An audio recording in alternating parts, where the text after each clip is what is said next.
Good day, Minecraftians. Purple Mentat here, bringing you a brand new series. Today, I'm going to be diving into Running Red by Gideon Seymour. This is a third-party pack available on the Feed the Beast launcher with the code BLOOD, all in lowercase. I'll include that pack code in the doobly-doo down below. So, what's this pack all about? Well, mechanically, it's going to involve a lot of blood magic from Way of Time. Also, Manalian's Jaded Blood makes some other things possible. It's quite interesting.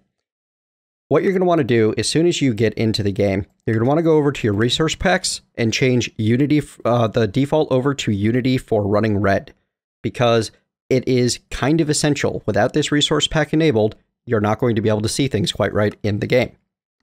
That done, all you need to do is create a new world. I'm going to name this one Let's Play and get started. Oh, all of these ID mismatches, don't even worry about them. You can just click yes and go right on through.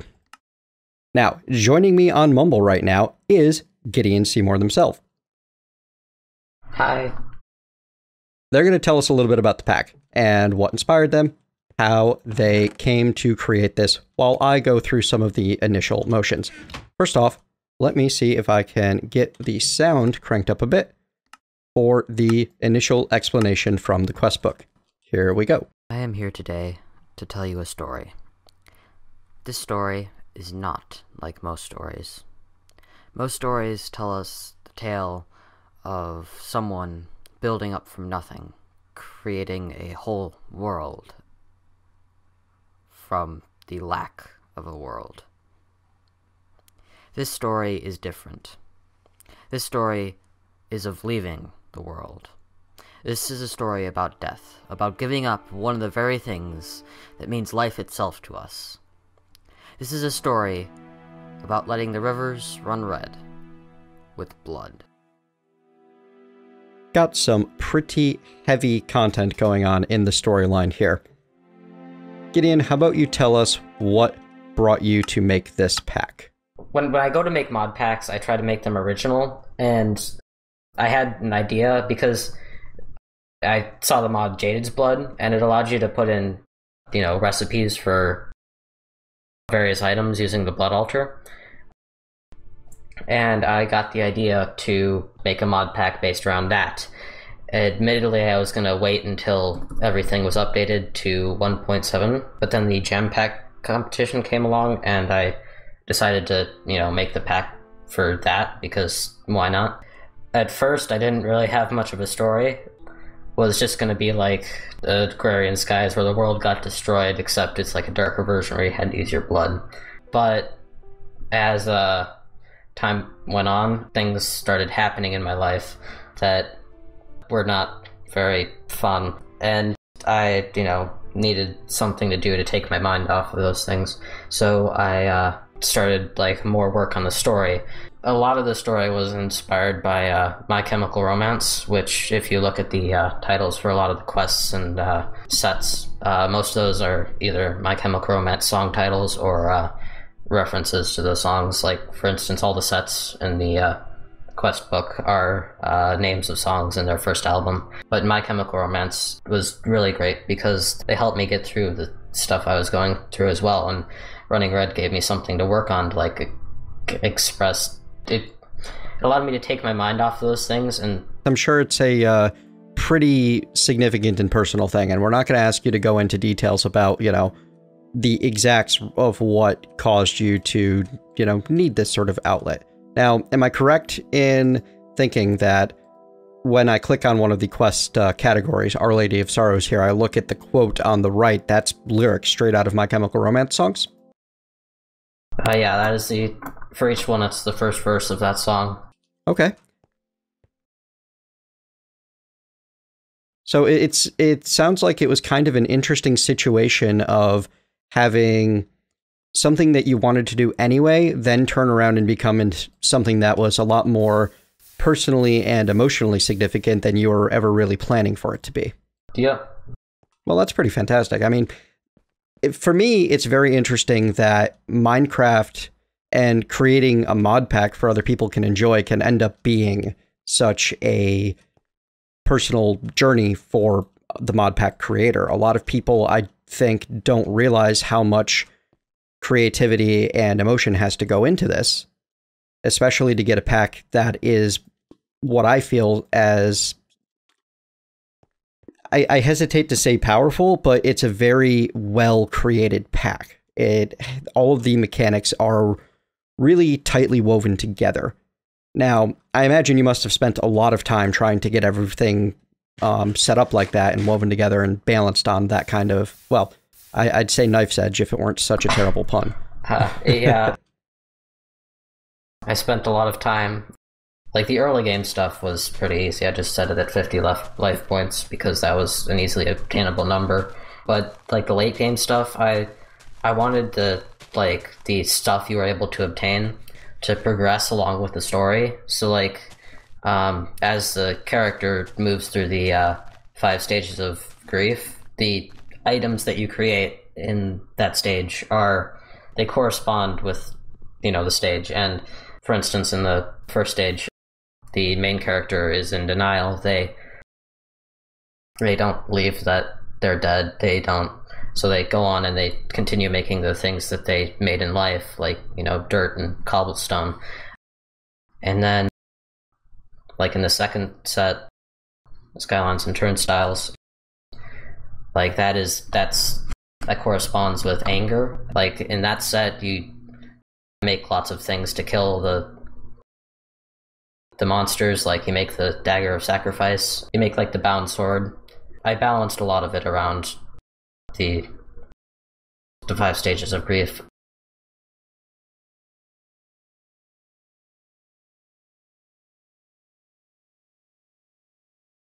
I also balanced some of the recipes to make them, like, the default blood magic recipes, to make them, like, easier or harder. Like, for instance, the filled socket. First of all, I changed the socket recipe so that it would correspond to, being in a sky block and having a lot of metals. I changed, the amount of blood it would take to fill it up so that, like, it wouldn't be too easy to just make it out of all those metals, because you do have a lot by the end of the game. Right. So, yeah, it sounds like there was a lot of effort that went into getting everything just in the right spot for it. Now, so one thing that I found really interesting about the early game mechanics, and I haven't played much past the early game yet. In fact, if you were watching, if you could have seen my screen right now, you can't, by the way, folks, you would have laughed hilariously as I just kind of accidentally ran right off the edge of the initial platform. Yeah, I had an oak wood slab that I accidentally stepped up onto, and, well, there goes that. Anyway, at least I have more than, at least I have, you're nice and you start people off with a couple of lives. And also, something that I've noticed is that you don't make surviving a serious early game threat, really. I mean, it's hardcore questing and there are lives and such, but unless you're pretty dumb, you start with a full stack of apples. So unless you're pretty dumb like I was and run right off and throw all of your apples into the void, food isn't going to be a problem. And even then, I have 16 golden apples to work with. Yeah, it's like, it wasn't intended to be difficult like Agrarian Skies. It's like, because the character is already dead, they shouldn't have to worry that much of, staying alive when they're dead, and,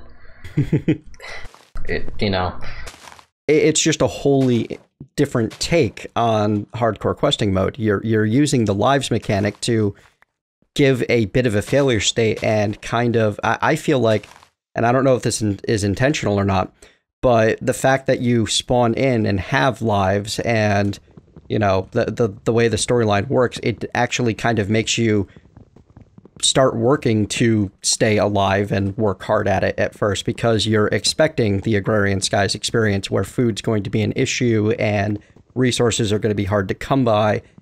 And you kind of learn as you go through and learn the different recipes and such that that's just not the case. And it's just, it makes it an interesting journey, I feel. Yeah. Also, something that I noticed was with those various recipes and such, you don't handhold the player very much. Like, you expect people to be able to look up how to make something in NEI and see, oh, this is what you need to make now. This is the recipe for it. You don't tell them directly in the quest, oh, here's exactly what you need to do step by step. Or maybe I'm just reading, I was bad at reading my first playthrough, but I like that you expect a certain degree of competence from the player in being able to navigate basic mods. Yeah, that was a little bit unintentional. I just sort of I designed it for myself to play, I guess, so I expected the player to know. That's a great way to do it. I mean, if you build a pack for your own level of competence instead of a perceived beginner competence level, then you're going to end up with something that is going to be somewhat unique because everyone's on a different playing field, you know? And it allows for a different audience to be attracted to it. So kudos on that. All right. So I think that I'm going to get into really focusing on the playthrough and getting the quests done here. Would you like to stick around and give a little commentary here and there as I go through? Sure. Okay. So I've gotten myself, well, I mean, I've managed to die horribly that one time. I also, though, did complete at least the first quest in Our Lady of Sorrows, where, you know, better chop some wood. Oh, well, there's nothing to do but reinvigorate that wood with blood. And I think if this isn't the only full heart you get in the entire pack, it's pretty close. Yeah, there's not a lot of hearts that I give out until, well, I mean, you can get those drowning lessons. It's like hidden completionist quests that'll only reveal themselves if you do very specific things that I'm not going to reveal, but those give you lots of extra lives. Interesting. Now, would you like it if I avoided revealing how those get revealed on camera? Because I do plan on doing a fairly full playthrough of this. No, it's fine if you do. Okay. You're in luck, folks. I will actually show you how to get to most of the quest line if I can figure it out. As I constantly try to tell you folks, the viewers, I am actually kind of bad at Minecraft, but none of you seem to believe me. Well, I mean, he did just jump off the edge. Yes, I did. Ran right off. Alright, after you get yourself some wood planks and complete Things Are Better If I Stay, you're on to String for a Noose, which is a very, well, I mean, especially given recent events, it's quite the statement. Yeah. In any case, you need to start out, get yourself a crook, get a silkworm. We're still doing the agrarian skies. Oh, I know what I'm doing so far. This all seems very familiar game. I'm not going to walk you guys through how to grind on trees. I expect that you should know that by now. So I'll be back once one of these trees that I grow actually gives me a silkworm. See you soon. And we're back, folks. Got myself a silkworm. Now, a little different than I've done most other HQM packs that I've gone through, the storyline in this one is very, very important. So we're not just going to buzz through. We're actually going to read through. But I'm not going to read it out loud to you because I don't think I can do things justice. So I'm going to show you the top, I'm going to read through, I'm going to scroll down. If you need to, pause the video so that you can read the whole thing.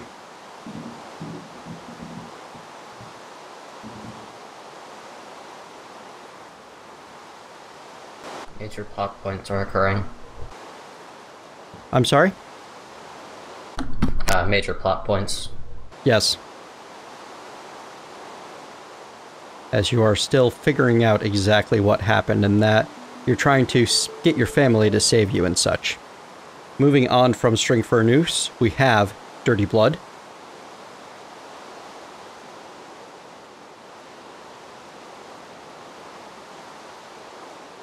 Turn the string into dirt. Seems simple enough, right? Well, if you take a look at the recipe for dirt in this pack, you can get it from compressed dirt, of course, but the only other way is to put string into a blood altar and spend 50 LP. Now, if you remember, I believe that one heart of life is it 100 or 200 LP, Gideon? One heart is 200. So every heart that you're spending on this blood altar is going to be enough to craft through 4 items. That can be important to remember early on, because you don't have a way to actually see how much is in the altar until quite a bit into the quest line. Now, I'm going to do some grinding here, and in the meantime, Gideon's going to tell you about something that I just learned about this opening message here. That's very, very interesting. So when I went to record that message, like I sort of like knew what I was gonna say, but I didn't have a script or anything. So when I sat down to record it, instead of like making a script, I just decided to, you know, ad-lib it. So I said the whole thing, and like when I paused, it wasn't for like effect or anything. It was because I was trying to figure out what to say next. And apparently it ended up coming out very good. Well, I certainly think it did. It sounded to me a lot like it was a pause for effect to make things hit as hard as it could. Alright, there's our bloody dirt. And as you can see, to transmute that dirt into netherrack for the bloodstone quest is going to be 100 LP per craft. So that's half a heart per netherrack. We're going to need 1 netherrack right off the bat. Let's go ahead and do that.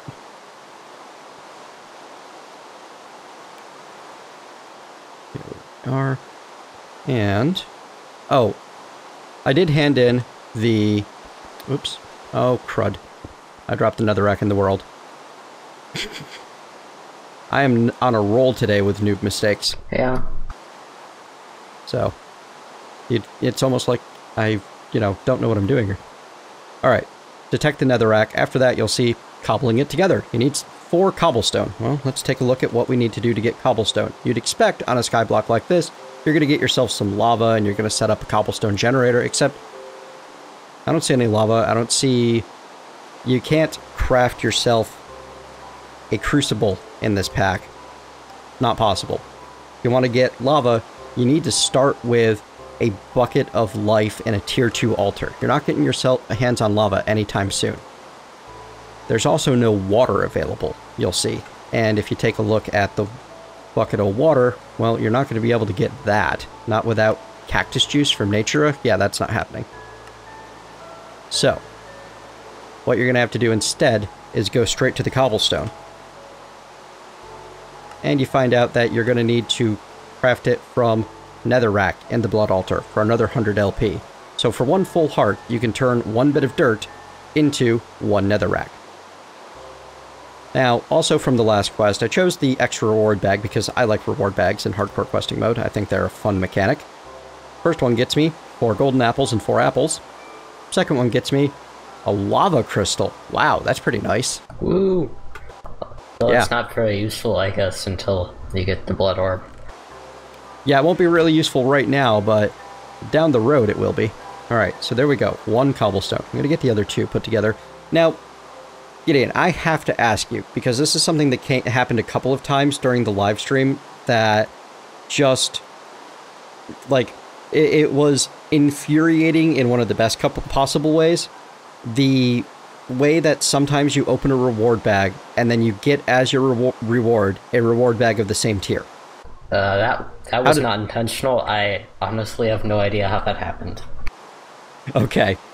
It's maddeningly frustrating, which I think kind of goes along with the theme of what you're going through during the beginning of the pack. But, yeah. It's pretty fun. Yeah. Alright. Reward bag, 4 golden apples, 4 apples. And I like how each of the quests early on kind of just speeds you along with the grinding that you were doing for that quest in the first place. Yeah. Alright, after completing Bloodstone, you're on to Flames of Hell. Let's make ourselves a furnace. Both a nether furnace and a regular furnace are required. To get those, I'm going to need to do a bit of grinding because I need more dirt to make more netherrack. So I'm going to let this silkworm process through this tree, and once I have the ability to create myself the furnaces, I shall return.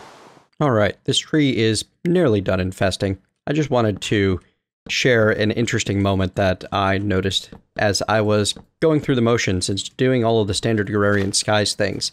Getting more trees set up, building out my platform, expanding my area.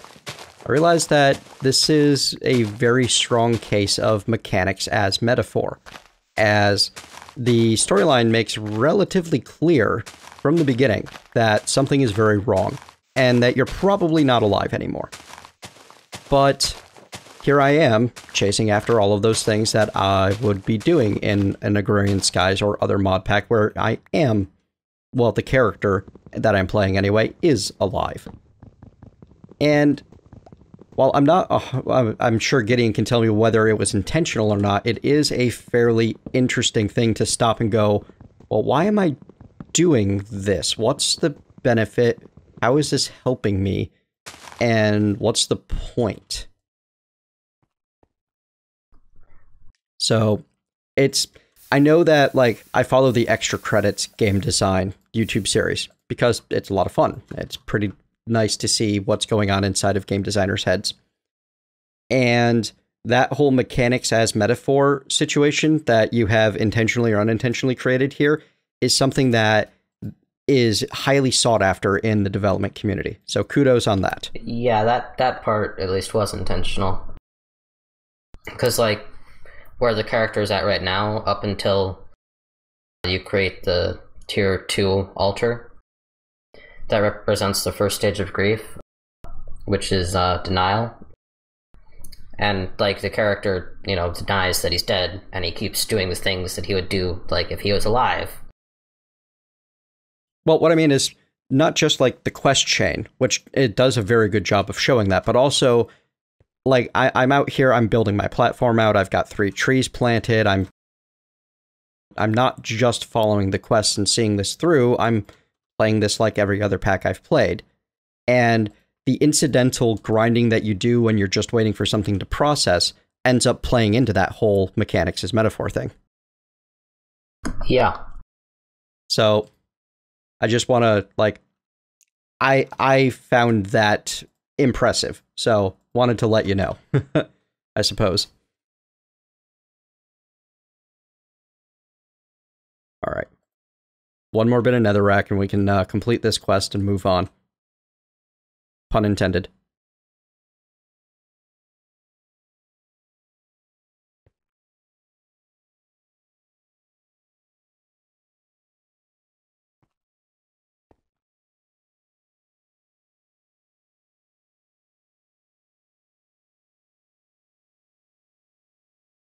Nope.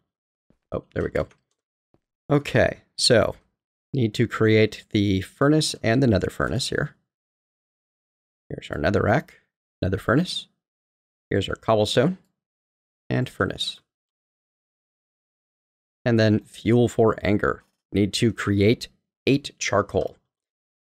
One fun thing, the nether furnace, if you're going to be doing much cooking in this pack, and you'll do a little bit, you're going to want to try to use this because of the extra fuel efficiency that you get. Now, hang on, do I have anything that I can burn at the moment? No, of course not. I've spent it all expanding my platform. Now, the reason that I say that, and the really fun part about it, is with just a couple of sticks, you can pretty easily get things cooking. I believe it only takes 1 stick for 1 item in the nether furnace, because you get double fuel efficiency out of the nether furnace compared to a regular furnace. Which means that each pair of planks that you get is going to be able to cook 4 items, and with a little bit of extra blood, you can turn every log that you get into 4 cooked items without needing to cook it in the furnace first. And then this 1 charcoal that I have in there can actually handle an entirety of, I believe, 16 items to cook. I'm just going to toss in what oak wood I have and then see if I can get a little bit more while it's processing. So don't forget to use your nether furnace. All right, I'll be right back once that's done cooking. See you soon. Here we are coming up on the last bit of charcoal processing. Just one more and then we'll have our 8 to detect and move along. Something that I really enjoy about this pack is you come in expecting an economy of scarcity, like in most Skyblocks. Instead, you end up with an economy of abundance. Everything, all of the resources are very easy to get your hands on. And that includes ores and such later on, surprisingly so. So, and I assume that you chose that particular balance point as, you know, a way of showing all of these things that you're doing are actually kind of, in the end, meaningless. Exactly. Oh wow, 16 iron ore berries. That's a nice little a positive reward. The little, and this is a terrible pun because I just got iron ore berries, but the little ironies of having the various reward tiers named after blood types entertains me greatly. Yeah, the reward tiers, they're based on like how like good off you'll be when you're receiving blood from donors. Like if you have O-type blood, you're gonna have a harder blood from other people because you can only receive other O-type bloods. And then like the best blood type to have when receiving blood, AB, is also the best reward because you can receive from any blood type if you have AB. Oh, interesting. That's a very interesting take. I had assumed differently that instead of it being based on how well off you are receiving the blood, it would be based on the rarity of that blood type, because I was noticing that, like, but then again, I guess O negative is more rare than O positive, and the O negative tier is probably less good than the O positive tier, huh? Yeah. Okay. Yeah. So I had that pegged all wrong. I had assumed that AB negative would be the top tier because that is the rarest blood type that we have. Yep. So thank you for that. It's a little bit of trivia that I wasn't expecting to even need. Oh, there's a big tree on my island, and I'm mad at it because I hate big trees. Should really make myself tools. Speaking of which, though, check the quest book. Next along the line, congealed blood. And it's telling us to head off to the second island. Both Teddy here and EMS, the first tree they grew were the big trees. Ah, so I'm lucky. That's what you're telling me. Yeah.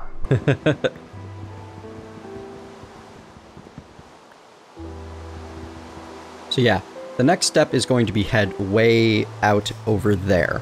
However, that will have to come in another episode. We are all out of time for today. Gideon Seymour, folks, created the Running Red mod pack for the Jam-Packed competition. I think it's pretty fantastic. It's one of many quality competitors in the competition, but as far as theme goes, I feel like Gideon really nailed this one. It's well done. It's very well. It's fairly well written. You can tell that there's a lot of emotion and care and craft put into it. So far out of the Jam-Packed competitors that I have tried, this one ranks right up there with Crash Landing, and if the rest of the competitors are anywhere near this quality, then I feel sorry for the judges who are going to have to try to pick one out of these to be the winner. Gideon, thank you so much for joining me and talking to the viewers today. Thank you for having me. You're quite welcome. All right, folks, we're going to wrap up here. I'll be back sometime soon with more Running Red. See you next time.